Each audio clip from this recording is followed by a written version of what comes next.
Quick disclaimer, by the way, that if you're new to the channel, which I know a lot of you are because of the influx in subscribers recently, and I thank you for reaching 9,000, take what I say like for the next couple of weeks, months with a pinch of salt when you relate it to your own comeback.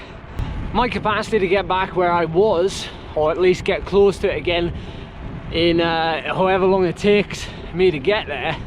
Just remember that, to put it into perspective, you know, I am an ex-pro, still an elite rider, consider myself as, and so I'm still going to have the ability and depth there. You know, I've already been there once, so getting back there, you know, it might be different to what you're going through, so just keep that in mind.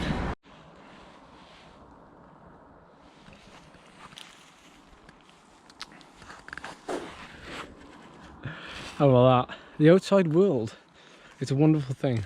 All right, dear diary, I want to summarize quite quickly in this short video what happened in those last two FTP tests, which I did yesterday.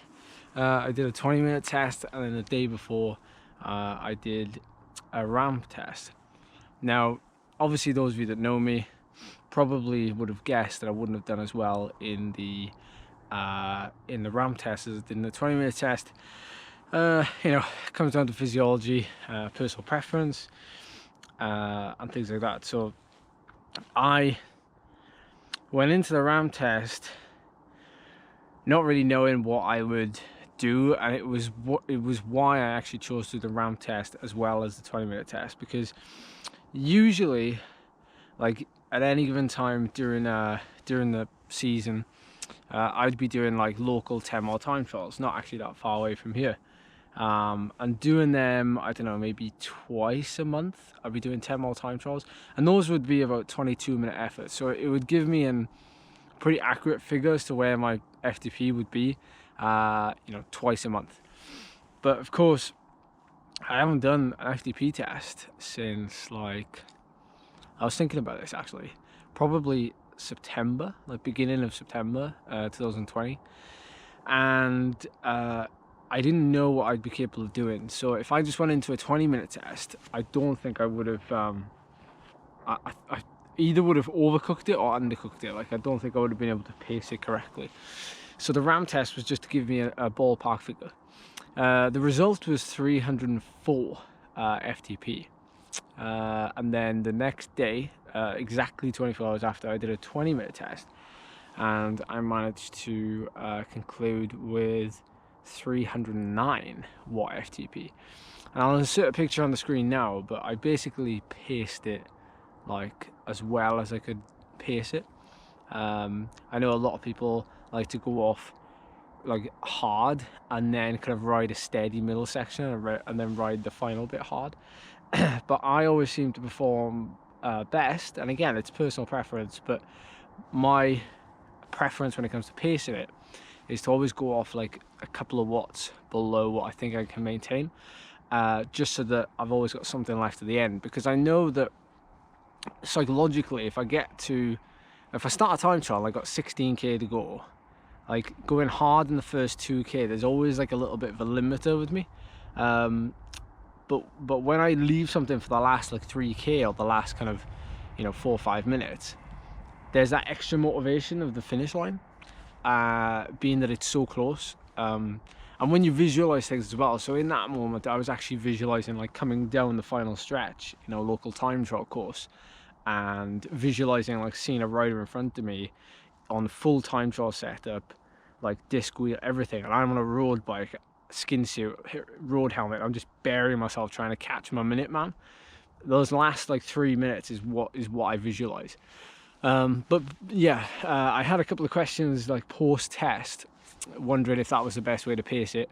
It's not the best way. The best way is what works for you. But I would always err on the side of caution if your fitness levels are lower than usual, because you don't want to prematurely raise that heart rate. I'm one of those people that actually don't perform very well if my heart rate goes through the roof early.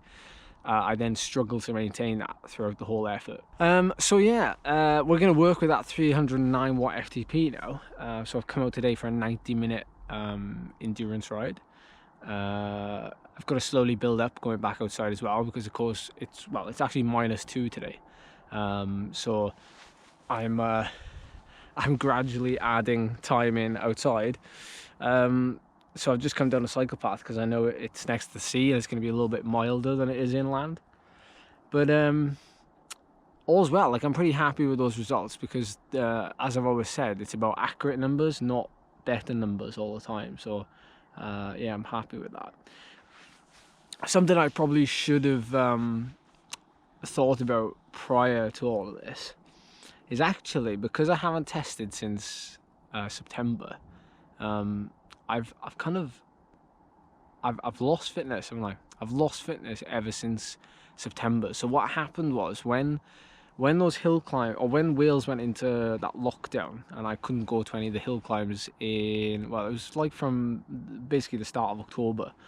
So from like October the 1st, let's say, until when I became ill in like middle of November-ish, start of November, I was declining in fitness then, but we didn't know about it because I was doing WTRL Racing League. I was doing just fun things.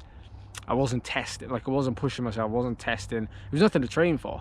But of course, you know, it's kind of that part of the season where everybody tends to just go, you know, it's nearly Christmas, nearly New Year, we've got to focus on 2021. So I didn't really bother. And then of course, when the illness came, I had to take a full month off. And usually when I take a month off, and again, I've had a couple of direct messages from people about this as well, when I take a month off, I generally lose about, like, wow, the sun's too bright, 40, I lose about like 40 to 50 watts in that month that I take off. So like, I don't think it's bizarre to see an extra 30 or 40 watts lost from that detraining effect before I took that time off with illness and, you know, obviously having that full month off. So I think it's quite acceptable to see an FTP drop as much as it has, you know, down from 383, I think I was in like September, August, watt FTP, to now 309. So it's a case of getting it back there, as best as I can, not as quick as I can, because I don't actually need to be at full fitness until like May, June. So there's no real rush. So hopefully be able to take you along on that journey, and you can take something from it. But if you can't take anything from it, take something from this view. Like, what is going on? It's a shame we don't live next to the sea anymore, but like, it's so calm today as well. So calm. It's lovely. Or as some Welsh people say, it's lush. So yeah, moving forward, I'll let you know what my plans are to move forward, and it's gonna be exciting. It's motivating. It's gonna be exciting. I'm looking forward to it.